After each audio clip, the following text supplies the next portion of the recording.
Hello guys, hello. We're gonna talk about the books I read on Kindle Unlimited and also the two that I bought on my Kindle.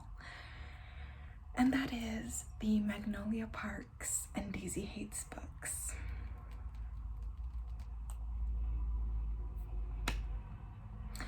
I know there's a lot of feelings about these books. People either love them or hate them.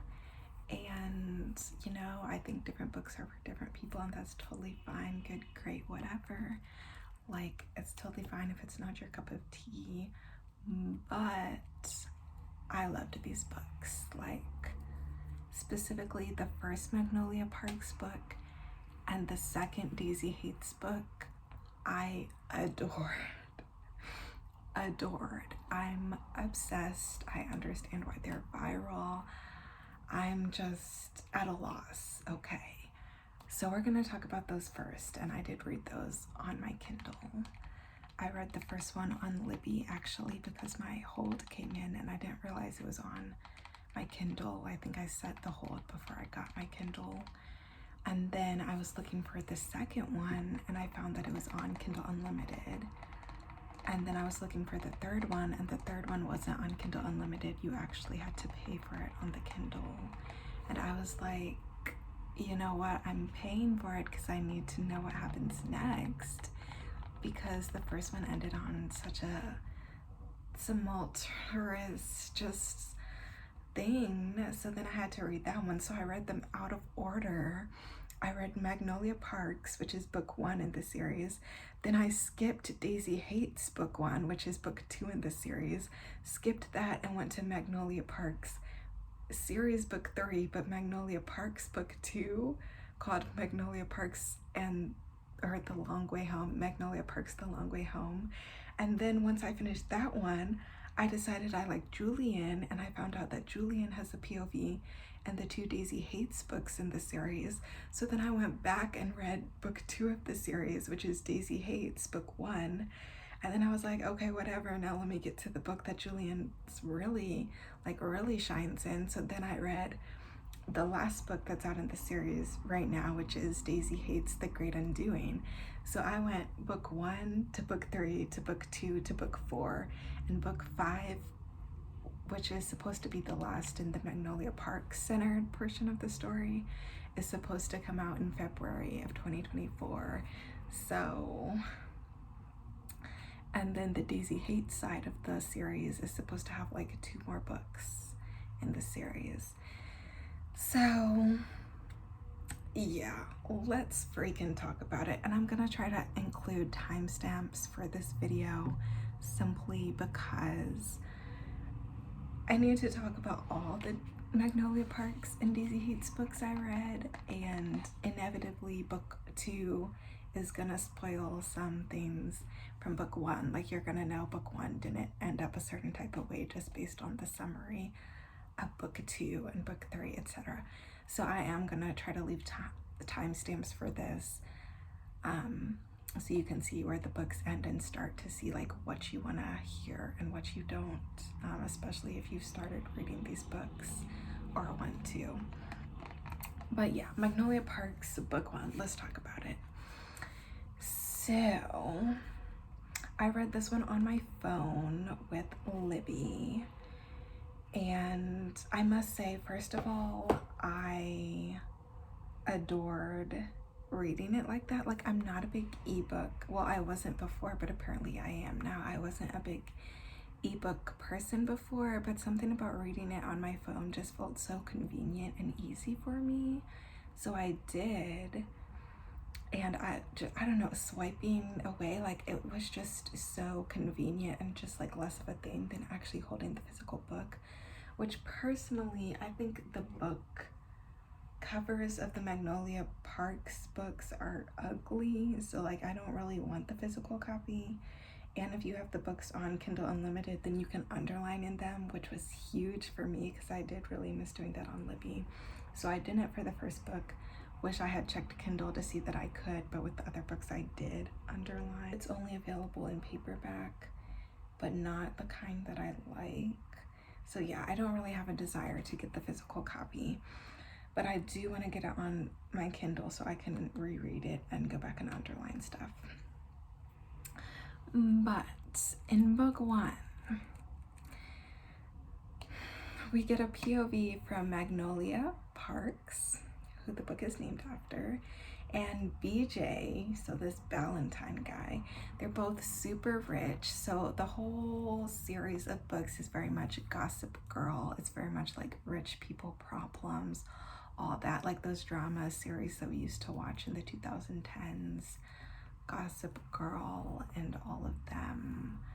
So Gossip Girl, Beverly Hills, the 90210, like, you know, all those shows basically. So it's very much that vibe. So if you find that super entertaining, then you'll probably like these books. But it follows them, and they have this sort of weird thing going on where they dated for 5 years. They were high school sweethearts. They were in love. They adored each other. Like, all their main milestones and moments were together, which is heartbreaking. And I think we all know either someone who's experienced that or have experienced that ourselves, etc. So they were high school sweethearts. They dated for 5 years. They were in love. They're still in love. They're just not together anymore. The book starts off with them not together, and you're let know that BJ cheated on her. That's why they're not together. Now she's dating a bunch of guys just to not be alone because she has abandonment issues and has trouble feeling safe alone. So she's dating a bunch of guys. BJ can't stand to see her with other people, even though he knows she doesn't really like them. So he's sleeping with a bunch of girls too. So they're just like mutually hurting each other over and over again because they're hurt seeing the other person with someone else, basically. So that's the surface level premise of the book. But it's just so interesting. Like, half the nights in the week, BJ will spend either at Magnolia's place or Magnolia will spend at BJ's place. And they don't kiss, they don't get spicy, physically, none of that, but they just will like spend the night and just like share the bed and like not do anything but just be sharing the same bed. So like they're separated, but they can't let each other go. Like they still want to be by each other. They love each other. They adore each other, but they can't let each other go. They're obsessed with each other. You get both of their POVs, and both of their POVs are literally so obsessed with each other. Like BJ looks at her like she's a god. Like he is just eating up inside every time he sees her. I've never read a POV where a guy was so obsessed with a girl. Like he was insanely crazy about her, which makes you, the reader, think like, well, why the heck did he cheat on her then, right? And Magnolia, like, she loves him so much that like she can't stop thinking about him, and like everything comes back to him, and then it just hurts, and it's like this whole thing. So there's that. There's also this thing where Magnolia doesn't know who he cheated on her with, and you as the reader pretty much know early on. At least I think you should know early on, because the author like very much leaves a lot of like pretty evident nods to like who it is throughout the book.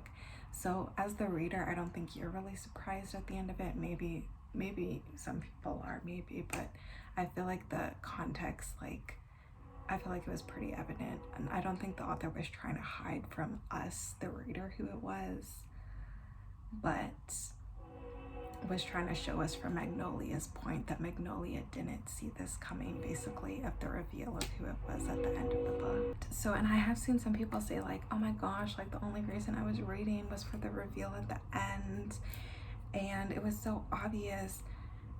And I'm just kind of like, I don't think the reveal was supposed to be for us. Like, I think it was supposed to be for Magnolia, for just the gravity of it to hit her in the end. So there's that.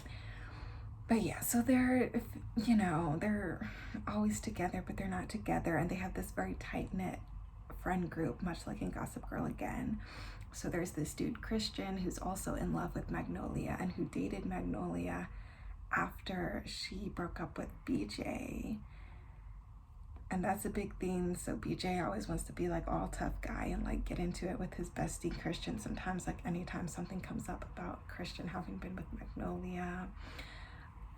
There's also Jonah, who is Christian's brother. And Jonah and Christian are both like in a gang. So they're like rich too, but they're not rich like Magnolia and BJ's families are from like old money or whatever. They're rich from like crime, I guess. Like, so yeah. So Christian and Jonah are like really like just like big fighters and stuff. And so like Jonah's more like gruff and cold, but like he loves Magnolia as a friend. Everyone loves Magnolia and they all feel kind of like protective of her.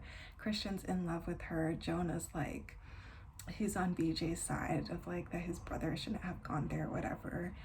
He was gonna help BJ fight him. Like, it was this whole thing. It was kind of ridiculous in my opinion. And I kind of felt so bad for Christian so much of the book, because he's like, even though his POV wasn't in this book, we do get his POV in the Daisy Haites books though. But even though he didn't have a POV in the Magnolia Parks book 1 and 3, so well 1 and 2 for the Magnolia centered books, even though there was that, like, he was still, you just felt so bad for him, because you could just tell like he loved her so much. And you can tell through the other characters' eyes that you can see he loves her so much. Like through BJ's eyes, you can see he's intimidated because Christian adores her too. And like, you can just tell. And even Magnolia, you can see that she feels so like conflicted about him. So there's that. But basically, I'm just taking way too long to talk about this book. Basically, she ends up fake dating this guy that they all looked up to when they were kids. That was one of BJ's idols, and then it turns into a love triangle because she kind of starts having feelings for him. And you know, BJ is upset even though he can't talk because he's doing whatever, and yada yada yada, all of that happens. And basically that's just the tug and the back and forth consistently throughout the book. And then at the end of the book, there is the reveal where Magnolia finds out for the first time who it was that BJ slept with. And that's a big deal. And you just feel heartbroken. And it's so weird because, like, it's so weird as the reader because, like, BJ, his POV is literally, like, you will, like, never hear a guy talk about a girl the way that BJ was obsessing over Magnolia in his head. Like, the fact that he was just like so unmistakably undescribed, like just so like next level obsessed with her, and he still cheated on her, is what gets you, the reader, in the end. And then at the end, even the way you get his POV thinking back to how it happened, and you just all along, like with his POV being so into her, you just think that like, okay, he said he was drunk, maybe he was just like really messed up that night. And then in the end, like, skip ahead a little bit, this isn't really a spoiler, but it kind of is, for him talking about how he felt about the cheating, how he felt when he was doing the cheating, basically. So in the end, when he's talking about it, like, he just, like, she just is like, why, basically. And he basically says that it was because he wanted to. And then you get the scene with the character that it is, and you as the reader, like, it's just so hard to wrap your mind around how he did that at the end of the book. And you're just left like mouth open, gaping, just like so shook to your core. So I did cry at the end of the book, and I don't normally cry at books, but maybe I'm entering my crying girl era, my soft girl era, because I cried a bunch of times during Shadow and Bone, and I cried at the end of Normal People too. But yeah, I cried at the end of the book because I think I was just like, I was so overwhelmed with emotion, like, and I think that's a nod to the writer's writing, because I was just like, I was just overcome, because it was just this like, you just feel so bad for Magnolia in the end, and you're just like, oh my gosh, like, how could he do that when like he loved her so much? Like, it's just so insane.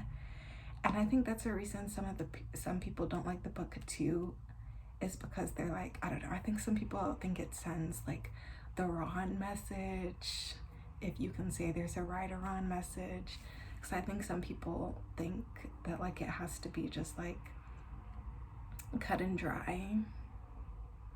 And I think that some people don't like that BJ was like so in love with her and that he still did it. But it makes more sense in book 2, a lot more sense in book 2. And I don't know, I think it was clearly incredibly impactful. So I don't know, I just appreciate the story, and just, it was just wow. So yeah, I will say they get very annoying, and they're like trying to make each other jealous throughout the book, obviously, for sure, 100%. But as far as the portrayal of the feelings, like, it was just so incredibly intense that I was just shooketh. Like, I feel like this book and all the books in this series made me remember how much you can like someone. And like, I literally forgot how much you can like someone, and reading this I was like, oh my gosh, that's right, like you can really like love someone that much. So that's why I was a little obsessed with book 1. I was so frustrated and so upset and so heartbroken and just so everything. And so that makes it be like a big deal for me. But yeah, 20 minutes talking about one book, that is insane. So the next book I read in the series was book 3 of the series, because I read it out of order because it was the next book following Magnolia and BJ, and I wanted to see them, whatever. So that was Magnolia Park's The Great Undoing. Now, at this point, I'd say go ahead and skip to the next timestamp if you haven't read this book and don't want a couple big reveals, because there's a couple big reveals early on in that book that set the pace for that book and change everything. So just go ahead and skip ahead now if you don't want to know that, because it's a big part of the rest of the story. But so, spoiler, book 2, we learn Magnolia was gone. She fled to New York. She came back for her dad's wedding. She saw BJ. He asked to talk to her. She said yes. He came around and said he'd been in therapy for the last like however many weeks, because Magnolia's younger sister paid for him to have free therapy sessions because she wants him with her sister.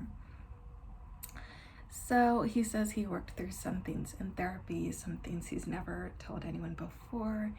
And besides his therapist, he's still not talked about these things to anyone, but he wants to tell Magnolia, at least so that she can understand that he didn't just hurt her for no reason, or that there wasn't just no reason behind it.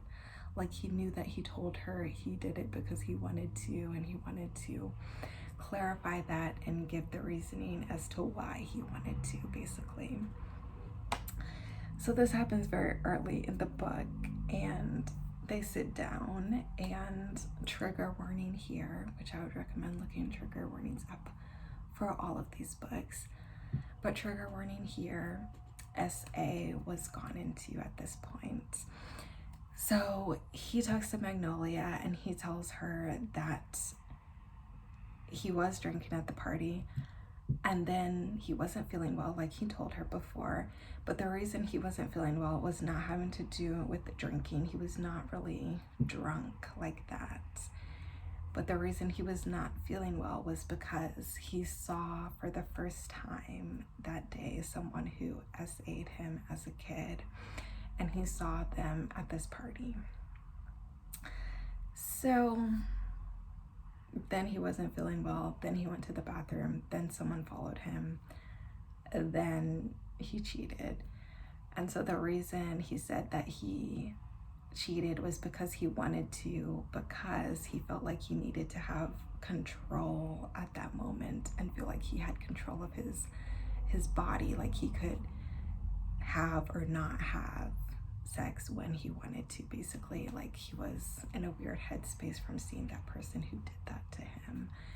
So that changed the pace for the entire series for all the books, because then of course Magnolia, like it changes in her mind that she thought this person just hurted her, the person who she loved most in the world just hurted her just because he wanted to, and now she has context behind why he wanted to do something like that in that moment.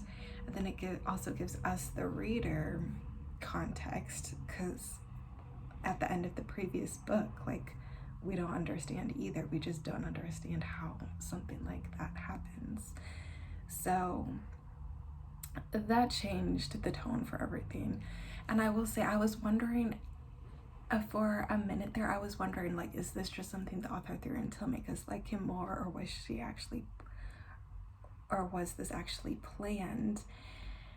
And I remembered in book 1, he did say that, like, he wasn't feeling well, that he was feeling weird, that, like, da-da-da-da-da, and, like, not in regards to alcohol. So I was like, okay, I think this was actually a part of the storyline all along, and the author just waited to reveal it in the second book, which makes for a great dramatic ending, I guess, for the first book, but also makes for a lot of people just being extra pissed off at him at the end of the first book and just throwing away the book before even considering picking up the next one.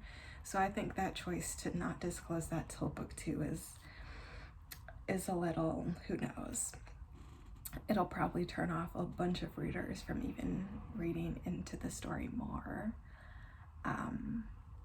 But then it was also just very shifting for the people who do continue to read the series. But so he told her that she cries, she feels just, terrible for him, upset. She wishes to herself that she hadn't broken up with him, but now he's dating someone for the first time. Like, he's hooked up with these people before, but this is the first time he's actually dating someone since her. And he didn't mean to start dating her. He was just hooking up with her. Then one day she called him her boyfriend, and he just didn't want to have the talk, so he just went with it, and now he's in a relationship. So that happens. Then a little later, there's a second big reveal. So this is actually still pretty soon to this first reveal, which was very soon in the book. So spoiler again, skip ahead if you don't want this other big spoiler that changes the perspective of why they were so connected in book 1. Then we also find out that Magnolia and BJ had a baby together when they were in high school. And there's a scene in the first book where they meet up at this tree, and it's kind of weird and we don't know why, but apparently they meet up at this tree every year, and it just doesn't really make sense. And then they end up like kissing and whatever, but it just didn't make sense because she was dating someone and we didn't know why they met at this tree. In book 2, it's revealed that they meet at this tree every year because they go every year and put out flowers for the baby they were going to keep. And yeah, so they go every year. So then she's torn up about it. They miss each other this year. Like, he goes earlier in the day, she goes later, and she's torn up about it because this is the first year she's been there, like, mourning that alone. And then, like, the guy who always sees them there has to call her sister because she, like, blacks out, and it's a whole thing. And then later they're all at a bar and he's there, and I think he's there with his girlfriend, which the girlfriend thing annoyed me the whole book. But he's there with the girlfriend, I think, and they're friends. And then she starts saying stuff because she's drunk, and the friends start asking questions about what she's talking about. And she's like, we could tell them, and he doesn't want to, and she does want to. And then later they talk about it and they decide to tell them. So then they tell the friend group, and they're all like, well, Christian's, of course, like thinking that he would have never. And then he's like, well, maybe he still would have, but you know. And all that. So all that goes down. And then everyone's looking for BJ to break up with his girlfriend and get back together with her, and you know, whatever. Then they somehow slip back into their will they, won't they. BJ's kind of stringing her along while still dating this other girl, and he doesn't think he's good enough for her, and he's simultaneously hurting her. And then anytime she looks like she's like with a guy or by a guy or whatever, he like lashes out and like tries to get revenge by going off with his girlfriend somewhere. And like it just gets very petty all of a sudden. And like it's like you evolve so much in the first like fourth of the book, and then you just like devolve like so soon after that. It's like it turns into the whole petty like will they, won't they, trying to make each other jealous thing. And then the next big storyline that we get to explore in that book is Magnolia having a relationship with Julian, who's Daisy Haites' brother, who's like apparently the like biggest gang lord in this thing. So he's like close with Jonah and knows Christian and knows BJ by default through them. And apparently he's always sort of had a crush on Magnolia. And they, like all her friend group, all the guys, they thought she would never, because he's like, you know, a big gang lord and whatever. And she's like Magnolia Parks, who everyone loves, and is a fashionista, and like Blair Wardolph, like she's just it. And Julian's it in a very different way. But so then one day, I don't know, she tells BJ something, and she's very vulnerable with BJ, and then he's very vulnerable back and acts like it's something, and then goes home and like sleeps with his girlfriend. She overhears about it through their mutual friends, and then it's this whole big thing. So then she's like, you know what? She's out for blood. And she also just wants to let go. And she's had some, when she was in New York, she had some more experience and was able to let go of BJ in different ways. But now she wants to like next level experience something different that she always held herself back from before. So she dates Julian. Well, not dates. Let me slow my roll.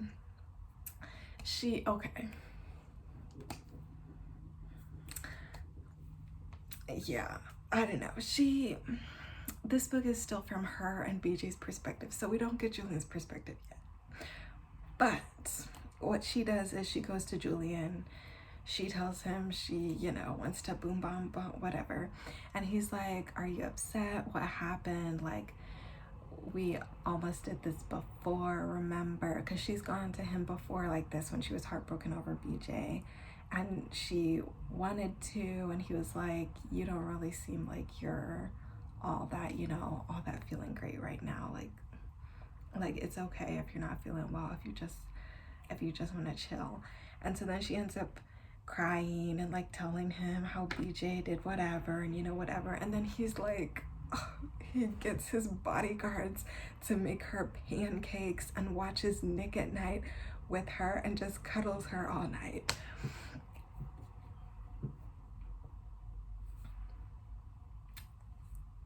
A gang lord does this. Like,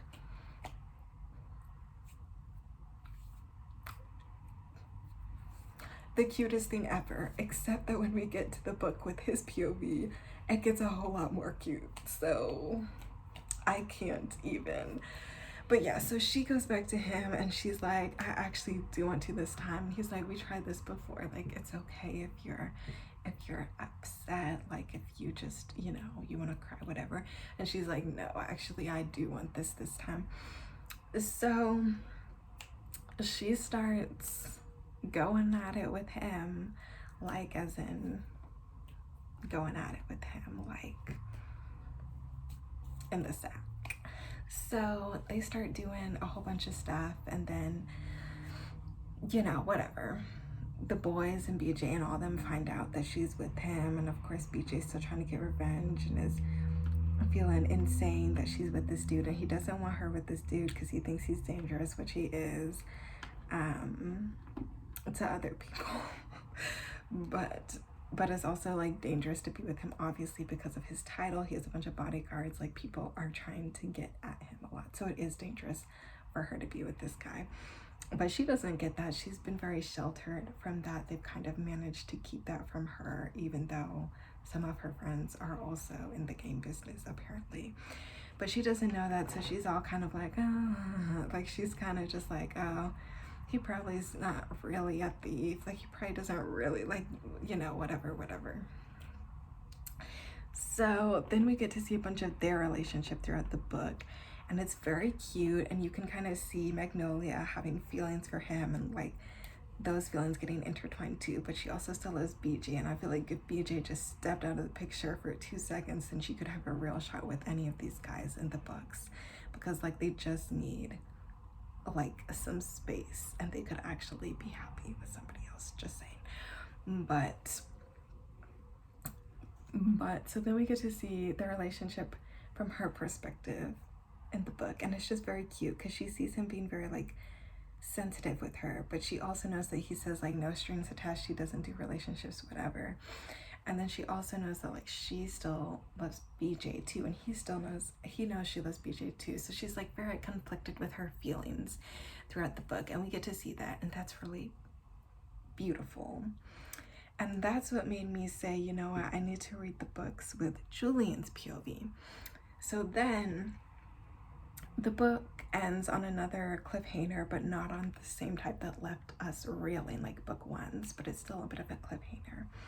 So then I'm like, okay, well, now I need to go back and read the books with Julian's POV. So instead of reading the one that told about the events that just happened from Julian's POV, I was like, okay, let me go back to the beginning. So I read the first book with Julian's POV, which is Daisy Haites, his sister. So that book has Daisy's POV. It has Christian's POV because Christian was in love with Magnolia, but then he started falling in love with Daisy. And Daisy started falling in love with Christian, but she also is in love with this guy, Romeo, who's basically her BJ because she went through a bunch of traumatic events with him and almost got killed by him 3 times, and he saved her life 3 times. So that's her BJ in their love triangle. And then there's this third guy, this detective, who she's also like flirting with and liking, and who likes her. So she has her own love square going on over there, Miss Daisy. Okay, so we get Daisy's POV, we get Christian's POV, and we get Julian's POV. So in this book, Daisy, Christian, detective, and Romeo are having their love square. Didn't really care about that much. I did underline some stuff because they did still have some really good quotes about love and this and that and the third, but did not care about it that much. Was kind of just reading it to get like where we were going in the next book and the next storyline, right? But I will say the way the author does it is that the author re-describes what we just saw happen in the Magnolia Park Center books from Daisy and Christian and Julian's perspective. So now we get Christian's perspective of how he was in love with Magnolia and how he felt towards her and BJ, and how he also started falling in love with Daisy, and how he feels about her also being in love with Romeo and the detective guy, whatever. So we get all that. So we see BJ's meltdowns and Magnolia's mess and all this from her friends' perspectives now, which is really interesting. And then we also see Julian. And let me say, Julian in Daisy Haites, book 1, is not the same as Julian in Daisy Haites, The Great Undoing, book 2 in their side of the series, book 4 overall in the series. And I'll tell you why. Because in Daisy Haites, Julian just is kind of like this rah-rah tough guy who doesn't really care about hurting people and just like, you know, hurts whoever with his gang business apparently, except for like these 3 rules his sister has for him, which they agree to never break. So it's like never work with people who, never work with people who what are the rules? I don't know. One of them's like no kidnapping, like no snatching kids to like get leverage over people, like nothing like that. And another one's like no working with people who do like, you know, trafficking, and like, I don't know. There was just like, it was very generic, like 3 big no-nos that they agreed they would never do. So besides that, he's like this game dude who just like, whatever, like he has a reputation, and apparently it's very real, which we never see from Magnolia's books because she doesn't know that side of him. But in this book, he's just like all, just like a little all over the place. And you see Jonah, who we also see as just like Magnolia's harmless friend in the other book, like he's kind of dangerous too. And we see Christians in this, and it's just like all this stuff.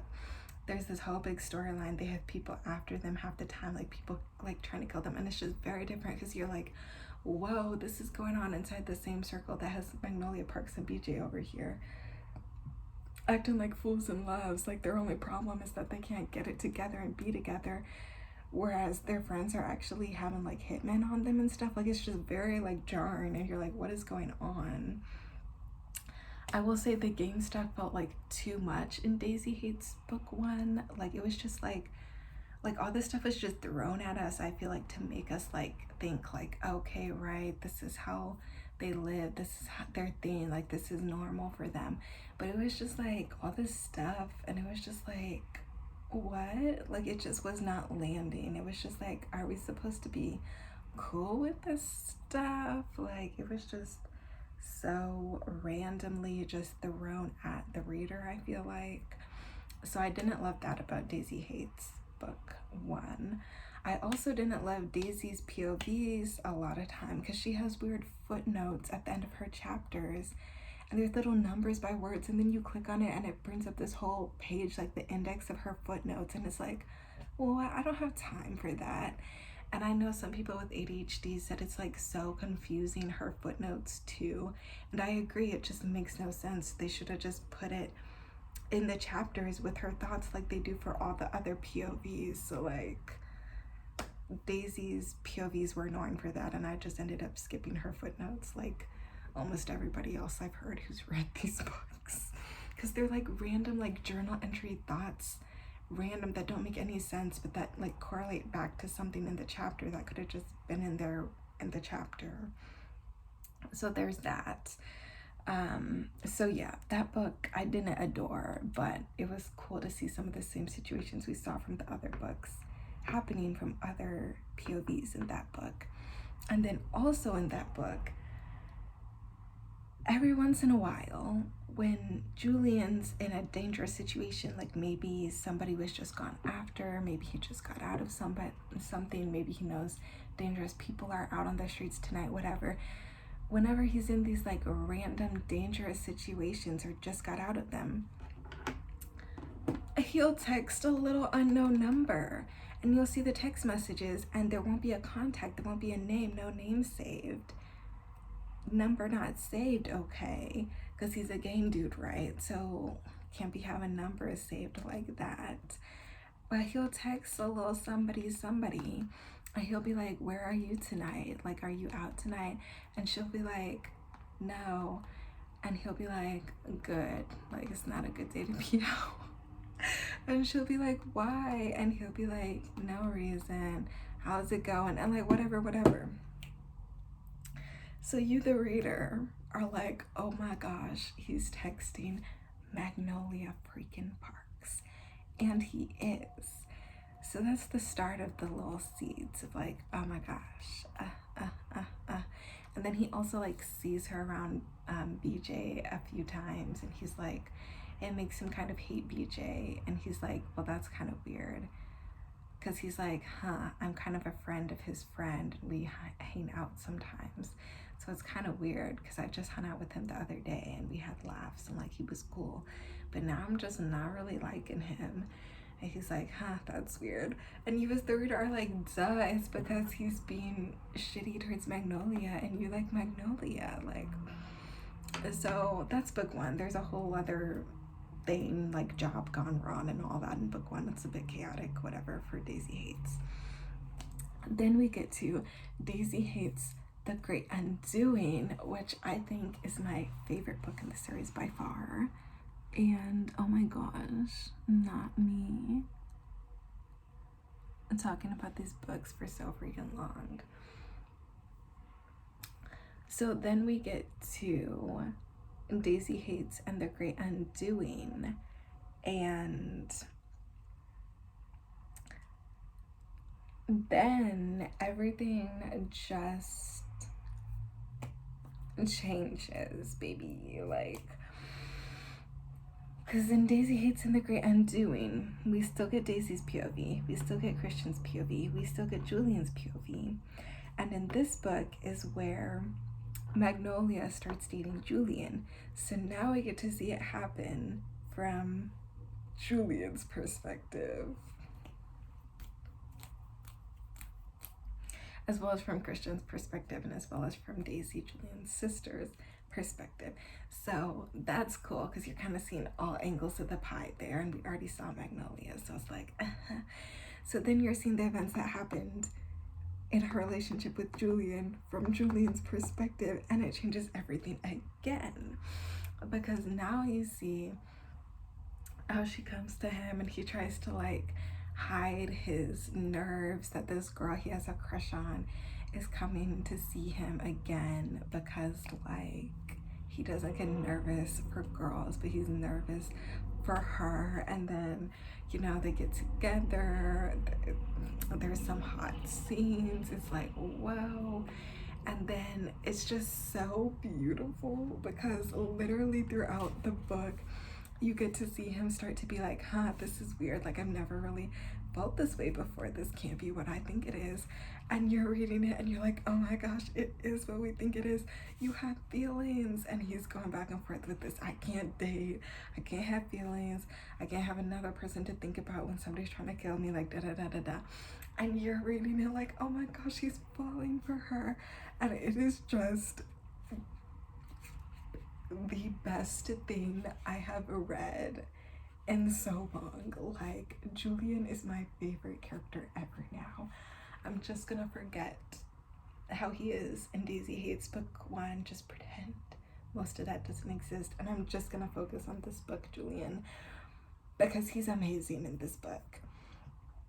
Like, nearly every scene I underlined, I was in love with, because he, like, oh my gosh, it just made me so, like, I'm just about to read you some quotes because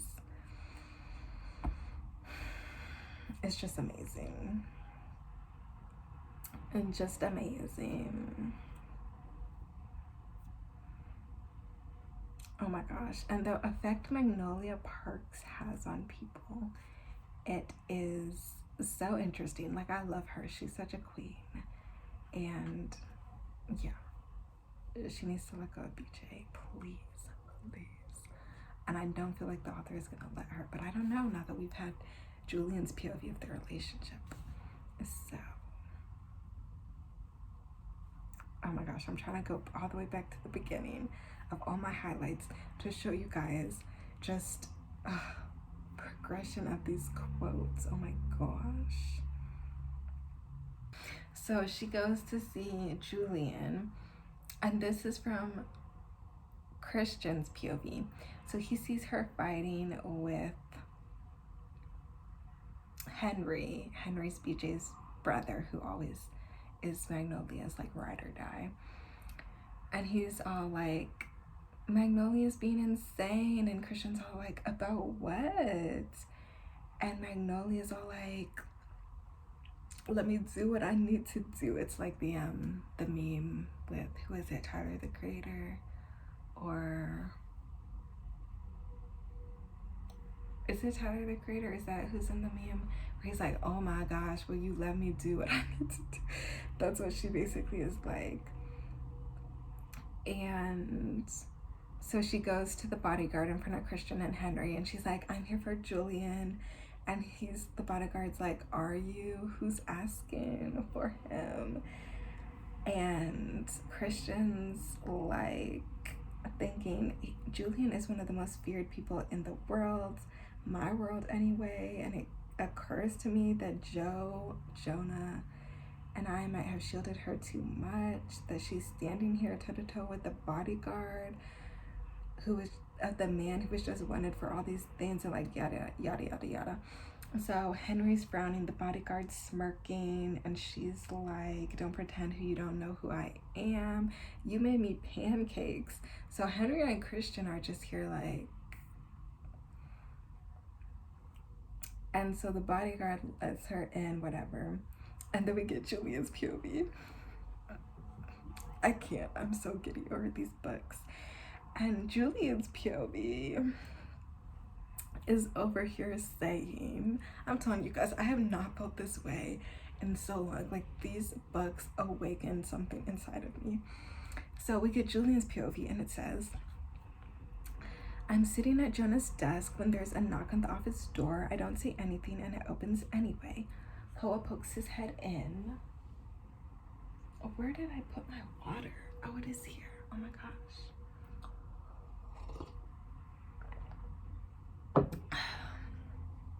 You've got a visitor. What a understatement, I think, as she walks on in.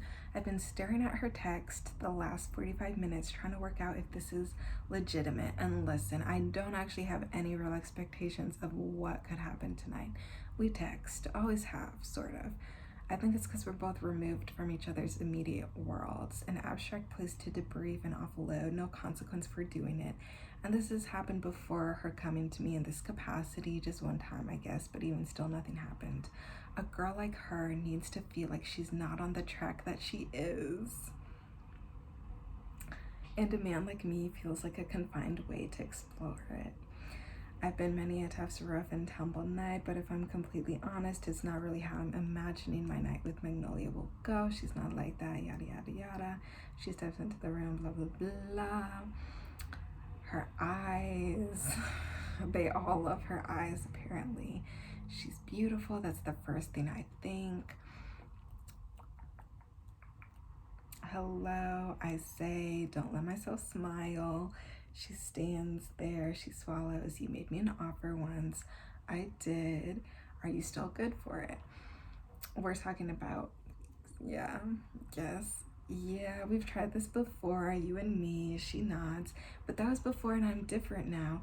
I look her over, eyes falling to her mouth, which I've thought of, which he says he's thought about kissing too many times since the one time he did. Embarrassing, really, for someone like me to think of someone like her as much as I do. Not that she's embarrassing, she's, I don't know, I just don't think of girls if they're not in front of me. Then they do more of the will they, won't they, how are you different now, why don't you see it, blah blah blah blah blah.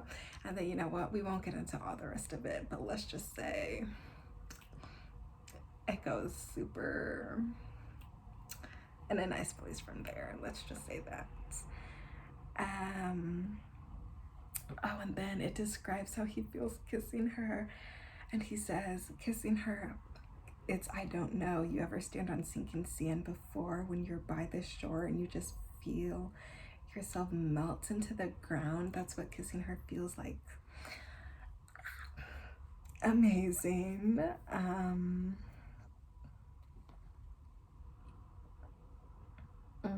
Would you let me turn the freaking page? And then she tells him what had happened with BJ and how she's not feeling that, and like da da da da da. And he's like, okay. And he's like, so you're out for blood? And she's like, yeah. And she tells him he reminds her of Central Park at midnight. And he's like, what? And she basically tells him how it's a good thing. So yeah, there was that.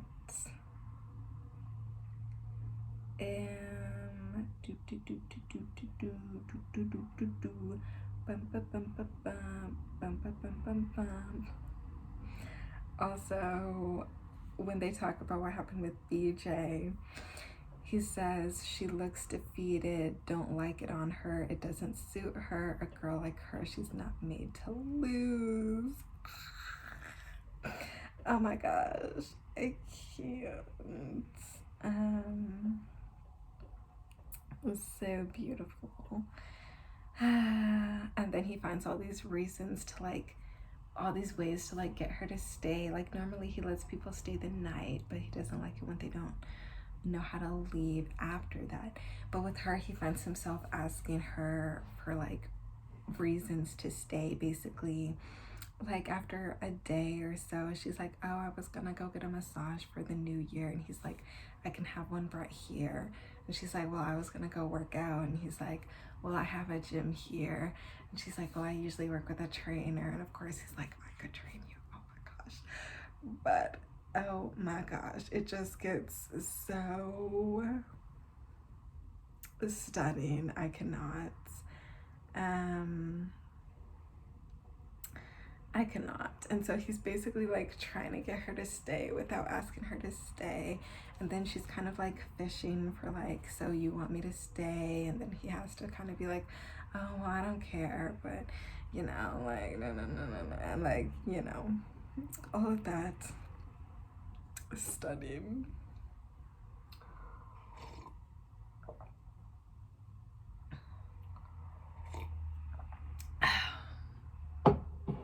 And he watches her around the room, across the room when he has his parties, and she watches him, and like, the whole thing is so beautiful from his POV. And then like he tries to like pick with her a little bit, like they all do when they try to like pick with each other and annoy each other. And then like the one, like he mentioned somebody at one point, and she's like, he mentioned something about somebody he had slept with at some point, and she gets like weird about it. And then he's like, and I don't get it, why it makes me feel weird and shit that she's not looking at me anymore, that she looks uncomfortable. I think it's fun watching how people tick, but that wasn't fun. And then he like tries to make it up for her, and then he's like, let's hang upstairs. And she's like, you have people over. And he's like, you want me to tell them to leave? And then she gets all giddy because she loves that. And he's like, OMG, she loves a power move to himself. And oh my gosh, like the entire book is just so cute. Like every time it's Julian thinking about Magnolia, it is the cutest thing I have ever read in my life, and I just don't think I will ever be the same after reading this book, basically. So yeah.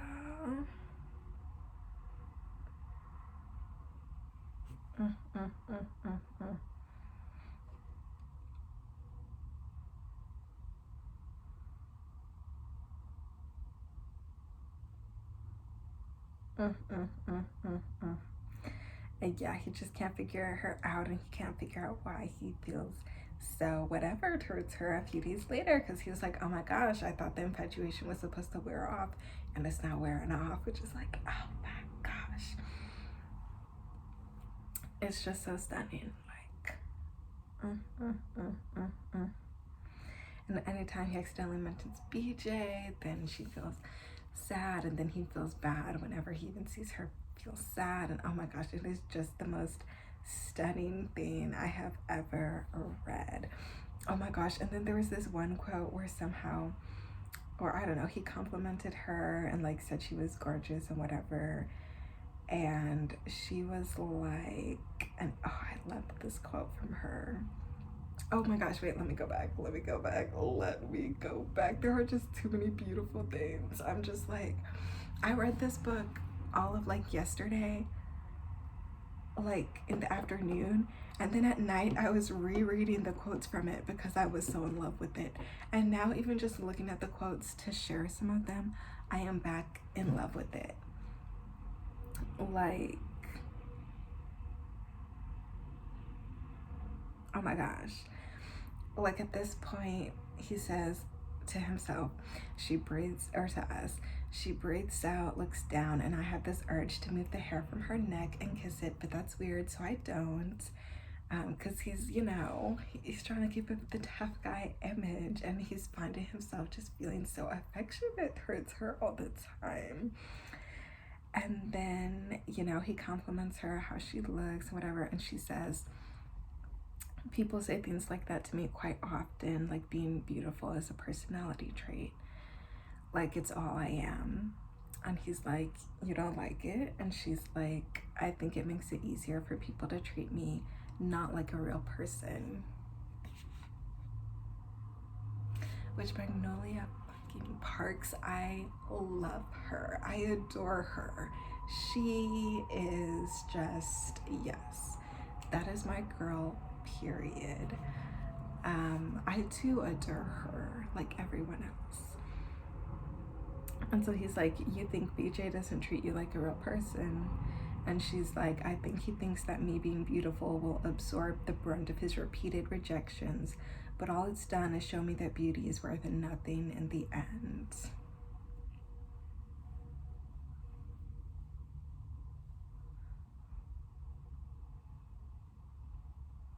And then he decides he hates BJ. He thinks, I didn't before, but I hate him now. And boy, me too. So, oh my gosh, there is just so much. Like, this book is the most stunning thing I have probably, like, read. The most stunning relationship I have read ever. And I'm gonna be so salty because the author probably is gonna do them a disservice in the next book, and I'm gonna be so salty if what I think will happen will happen. Like, oh, I'm gonna be so mad because already the end. Oh my gosh, I can't. So yeah, they were already disserviced later in this book, but oh my gosh. This book was just so beautiful. At this point, you're just watching me fangirl over the book. But basically, I adored this book, and I adored Julian and how Julian is with Magnolia. And I really just want Magnolia to leave BJ behind, and I'm gonna need her to do that in the book that comes out in February, even though I know the author probably doesn't want to do that. But I'm gonna need her to leave that man behind, because I need her with Julian. Actually, I don't need her with Julian, because if she's not with Julian, then Julian can be with me. But otherwise, I need her with Julian. So, yeah. Christian talking about Julian to us in the POV says, I've never seen him with a girl how he's being now, all over her, hands in her hair, her on his lap, chin on her shoulder, blah, blah, blah. Like, oh my gosh. Oh my gosh. Ugh. Okay, and then in this chapter, he's trying to convince himself that everything's fine, that he's not like liking Magnolia the way he's clearly liking her. So he's in the bathroom, she's in the bathroom. He said it's been almost a week now. So all that other gorgeousness happened within a week. And he says, I was in my head about it before, how much Magnolia was in my head. She barely left my sight, so I'll give myself that one. But it's also not true that I don't get like this. I do with the artifacts he steals, because he's a thief of like particular art. So no need to get weird about it. I find Magnolia Parks fascinating the same way. Art, for weeks after I get art, I just stare at them on my wall, wondering a bunch of things about them. Pretty much the same how I wonder about parks. It's no different. Beautiful things keep me up at night. What can I say? So he's trying to convince himself and us, the reader, that it'll pass. It'll pass. It's fine. That's all she is, just another beautiful thing. I won't tell her that though, because she doesn't seem to think that's a compliment, but it's what she is. I don't usually go out for a week after I take a big dip. Which, who is this man? Like, be for real, be serious. Like, no fucking way. No. Be for real. Just sort of stay at home and stare up at it, proud of the thing I acquired, and all that is a welcome revelation of self, because before I was feeling weird and shit. Like, maybe I ain't nothing. It was stupid. Stupid. But I realize now that there's nothing special about it, blah, blah, blah. If I just lean into the post-had infatuation, in a few days, I'll be done with her. I'll be the thing she tells her ex about to make him squirm, and she'll be another thing I look up at on my walls, blah, blah, blah, fixated. Now I look at with an occasional fondness, like his art on the walls, is what he was saying. Bit of a relief, because I haven't wanted her to leave, played on my mind a bit, all the reasons why, but now I understand and it's fine. She doesn't have to leave, and I don't need to feel like I should want her to. So this is his way around his conscience telling him, like, oh, you like her, you should have wanted her to leave by now.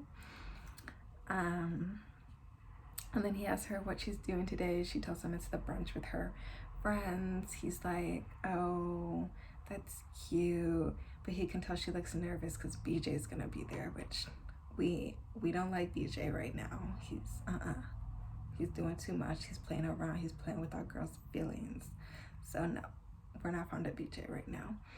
So he's watching her, and he tells us, she steals your focus even first thing in the morning. Art does that to you.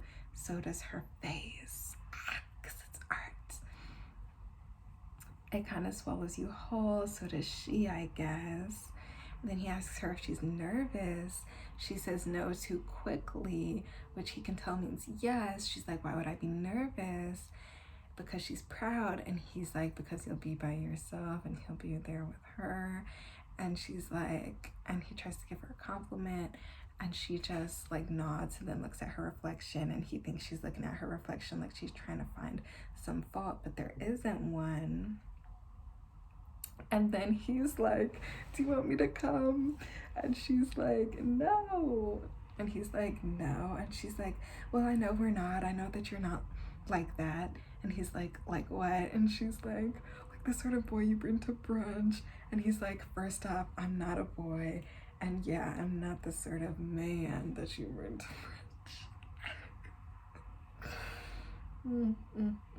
brunch.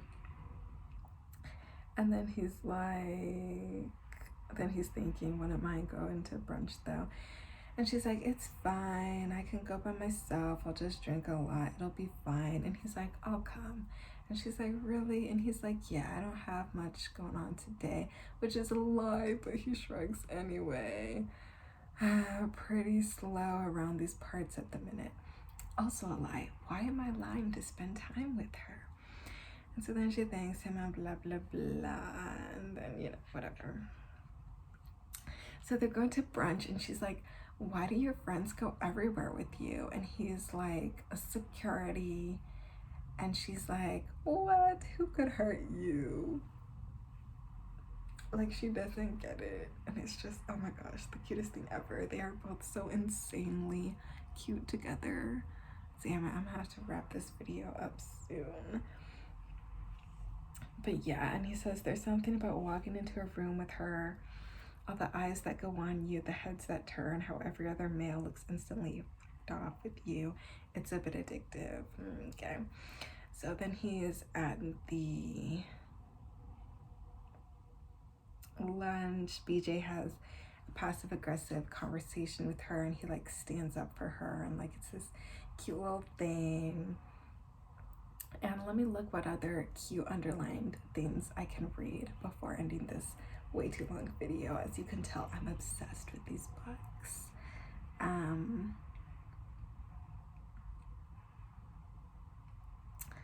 Yeah. Oh my gosh. Wait, when did this happen? Oh my gosh, I missed this. And then she was embarrassed about something. And oh my gosh. Oh my gosh, that was so cute. I can't. Oh my gosh, this book is just, they are adorable. Like, I just want to bottle up how cute these two are together. I just want to bottle it up, have an unlimited supply of it, and drink it forever. That's how I feel.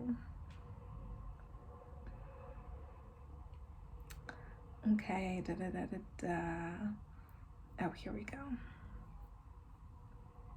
Here's another portion, a different chapter where he says, "It's been a couple of weeks now. That grace period of post-half infatuation should be wrapping up. Not quite sure it is, though." And then we get a story about how he let her tell him what to do the other day in front of his bodyguards, and they're all like ragging on him about it. It's cute.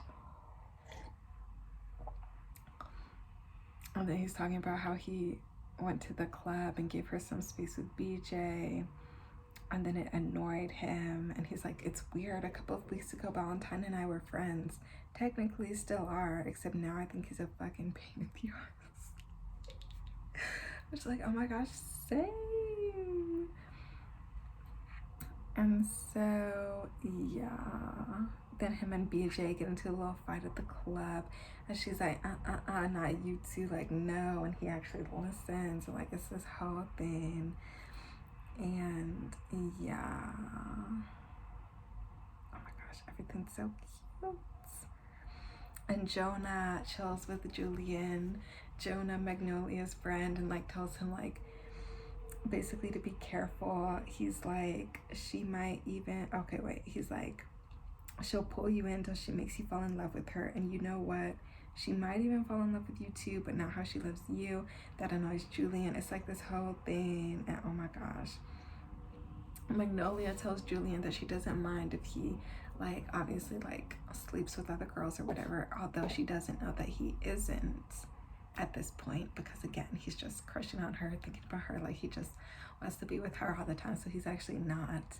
But she's like, but she tells him like, I don't care if you do, just like don't around me, like, and around me, like. And yeah, and he doesn't tell her that he's not, but like it's whatever. And then one day some girl comes over to see him, who usually comes into town randomly sometimes and hooks up with him. So this girl comes in town to see him, and mind you, Magnolia's already told him that like it's fine if he gets with other girls, she just doesn't want to see it, you know, because she still has feelings for BJ. So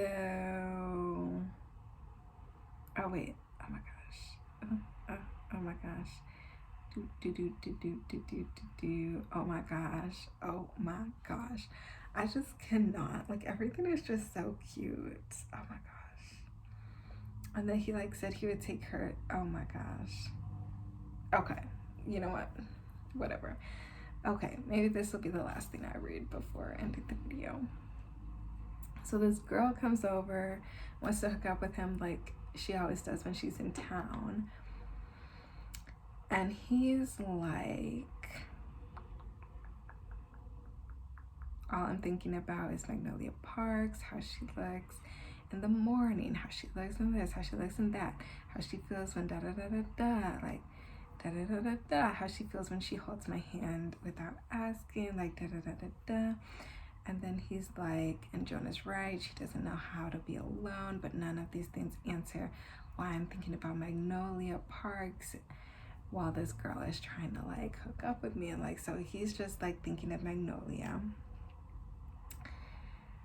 And now he's like, now he's trying to convince himself that this is just Jonah messing with his head, since Jonah said the thing about him falling in love. Now he's just like overthinking it. So he's like, I don't fall in love, fuck love, don't need that. And then he's like, so then this girl is still trying to hook up with him while all this inner monologue's going on, and he's not really paying attention. He's kind of just like going through the motions. So then Magnolia walks in while he's trying to prove to himself that he doesn't care about a girl that he thinks he might really actually care about. So then she's like, oh, and then she like comes up with some excuse, and she's like, I walked into the wrong room, I was looking for an exit. Which, oh my gosh, this is why I love Magnolia.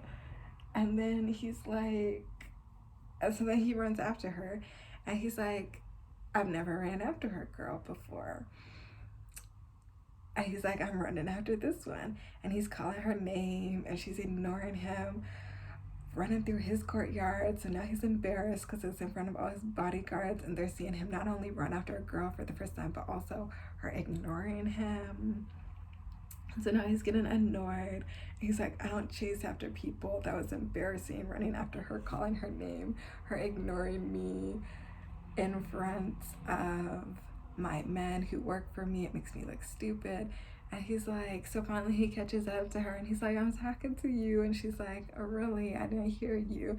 And he's like, you didn't hear me. And this traffic was cul-de-sac. I just heard a bird lay an egg. Oh my gosh. And he's like, oh, I'm sorry, I'm surprised you could hear that over that girl trying to da-da-da-da-da. And he's like, oh, you're upset. And she's like, I'm not upset. And he's like, okay. And she's like, I'm not. And he's like, okay, you seem upset. And she's like, what would I be upset for, Julian? And he's like, don't know what it says about me, that her being upset makes him feel like whatever. And he's like, and then she's like, I know we aren't a we, and that you know that you're like that. And he's like that. And she's like, with other girls. And he's like, oh, right.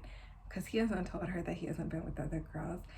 And she's like, so it's fine. And he's like, is it? And she's like, yes. And he's like, is it really? And she's like, yes. And now she looks like she's throwing a tantrum. And he's like, well, I'm not sleeping with her. And she's like, oh. And he's like, I was before, but... And she's like, 5 minutes ago. And he was like, no, like in November and before that. And she's like, oh. And he's like, I might have if you hadn't walked in, but you did. So no, not anymore. And she's like, why not? And he's like, well, you don't look so good. And she's like, I'm fine. And he's like, you don't look fine. And she's like, well, maybe you don't know me as well as you think you do. And he's like, really? And she's like, yeah. And then they're just having a staring contest, which they're both masters at, apparently. And he's thinking he doesn't know what the fuck is going on, because he doesn't run after people. He doesn't care if people aren't fine, if they don't look fine.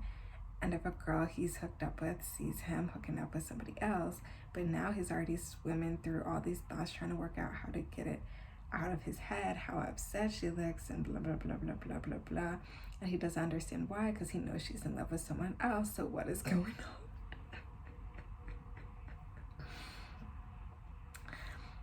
Oh my gosh. And then she's like, I'm going to go. And he's like, I don't want you to go. And then she just turns around again. And he's like, oh my gosh, she's so infuriating. And then he kisses her, and they had this big steamy makeout scene, and it's beautiful. And then he has to go tell the girl to leave. Oh my gosh. Oh, okay, one more thing. And then, so they go back inside, and he's like, all right, you know, like, you can go upstairs. I'll go tell her to leave. And she's like, why? And he's like, because I don't want her to be embarrassed. Like, we kind of had an arrangement before. Like, I don't want her to be embarrassed. I don't think she's going to take it well. And she's like, okay. And then she's like, are you going to try to have sex with her quickly and then come back upstairs? And he's like, what the fuck did BJ do to you to make you ask that? And then he feels bad for saying BJ's name, because whenever BJ's name comes up, she always looks sad, and it's just like, oh my gosh. But I was like squealing, because I was like, I was thinking the same thing. Like, if a guy told me that, I too would be like, are you just trying to go like real quick? So yeah, me and Magnolia have trust issues, clearly. But that's all the quotes I'm gonna read from that book, and that was only 123 pages in. So needless to say, the rest of the book, there's so much more cuteness between the two of them. And yeah, things start to get intense with Julian's gang stuff again, and then he has to like juggle the fact that he's getting feelings for her, but also getting feelings for her would put her in danger, and there's just like a whole bunch there. And then the ending of the book explains something that happened in the ending of the previous book that didn't make sense until you get the ending of this book. Actually, it explained two things. So that was pretty big. And yeah. Overall, stunning book. My favorite in the series. Christian and Daisy's POV, like, I liked it sometimes, I didn't sometimes. I was really only along for the ride for Julian and Magnolia. That's kind of how I am with multiple POVs usually anyways. Like, there's always a couple, a storyline of something that I'm more into. But yeah, we did get to see some of their storyline and the other characters' POVs too, though, since, I mean, it's Daisy's brother and Christian's friends. So yeah, but all in all that to say, I read these books, I'm obsessed. The Long Way Home was too much will they won't they with BJ, and yeah, I didn't like it that much. I liked the beginning. Like, the beginning was very impactful and really changed how you thought about things from the first book. But then, like, the rest of the 2/3 of the book was just like, well, no. Okay, actually, you know what? I liked the beginning, then I didn't like the, what was it, the middle third, and then the last third I did like because it had Julian. I don't know, I can't remember exactly the breakdown and pacing of the book, but yeah, I liked parts of it. But basically I didn't like the BJ, Magnolia, will they won't they, whatever, when they were both in relationships with other people. That's what I didn't like. But I liked the Magnolia with Julian and some of the Christian with Daisy, and yeah, whatever. I don't know. But we didn't get their POVs, so I don't know. That's the one thing. The 2 POVs in the Magnolia centered books almost seems a little too little, whereas in the Daisy centered books, it's like almost, it's not too much, but you do focus on some of the POVs more. But anyways, all that to say, I've now read these viral books. Loved Magnolia Parks, loved Daisy Hates the Great Undoing. Magnolia Parks, The Long Way Home, loved some parts, didn't care for other parts. And then the original Daisy Hates book, I didn't really care for that much. But all that to say, I'm now a Julian Hates stan. He is my new man, my new fictional boyfriend. I am in love with him. He's quite possibly the cutest fictional being ever, and I simply am in love. Don't think I will ever get over him. And we're just gonna ignore the unattractive things from Daisy Hates book 1, and we're only going to remember him as how he was in Daisy Hates the Great Undoing forever, unless we get even better things in the next book that comes out in February. But yeah, I'm in love, clearly. Anyways, this was gonna be my April to be read, but that's clearly not happening because I had to spend over an hour talking about the Magnolia Parks books. But yeah, basically this series was amazing. 10/10 recommend, but do look up trigger warnings because there are quite a few. Obviously cheating, there's also essay in the Long Way Home book. There's also loss of a child. Like, there's trigger warnings throughout the series. There's also stuff with the game storylines, so just like look up trigger warnings. Of course, these are a love or hate series, so it's fine if you don't like them, but hopefully don't rag on them too much for the people who do love them, because these books in love. But yeah, all that to say, I love these books, and yeah, my favorite by far was Daisy Hates the Great Undoing, but Magnolia Parks was just so good with the feelings. It made you feel too. Like, these books literally reminded me how much you can love someone. Like, it just like reminded me of things that just lie dormant within me. So yeah, oh my gosh, beautiful, beautiful, beautiful, beautiful books. Like, some things were relatable. Like, there's a thing in The Long Way Home where Magnolia says, do you know what that does to you, thinking the person who you loved more than anything in the world hurt you just because they wanted to? And I remember I read that and I was like, oh my gosh, I do know what that does to you, because I do remember when I was struggling with that. Like, at least 3 years ago now, when I felt just that type of thing.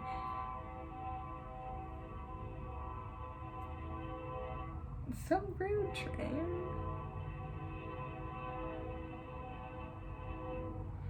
I was like,